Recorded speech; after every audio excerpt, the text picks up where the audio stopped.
मुंबईतल्या 20 भूखंड घशात घालण्याचा प्रयत्न सुरू असल्याचा आरोप संजय राऊत यांनी सरकारवर केलाय। मुख्यमंत्री एकनाथ शिंदे, देवेंद्र फडणवीस, नरेंद्र मोदी आणि अमित शहा हे भूखंड हडपण्याचा प्रयत्न करतात। धारावी पुनर्वसनाच्या नावाखाली लूट असल्याची टीका त्यांनी केली आहे।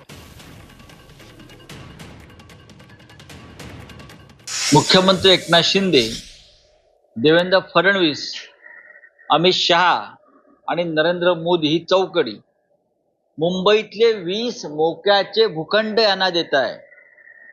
त्याच्यामध्ये मदर डेअरीची जागा आहे, मदर डेअरी, त्याच्यामध्ये आमचा मुलुंडचा टोल नाका डम्पिंग ग्राउंड, दहिसर टोल नाका डम्पिंग ग्राउंड, बडाळ्याची मिठागृह, या जमिनी ज्या राखीव आहेत मुंबईत, या जर तुम्ही धारावीच्या नावाखाली कोणाच्या घशात घालणार असाल तर हा धारावी पुनर्वसन प्रकल्प नसून ही लुटमार योजना आहे।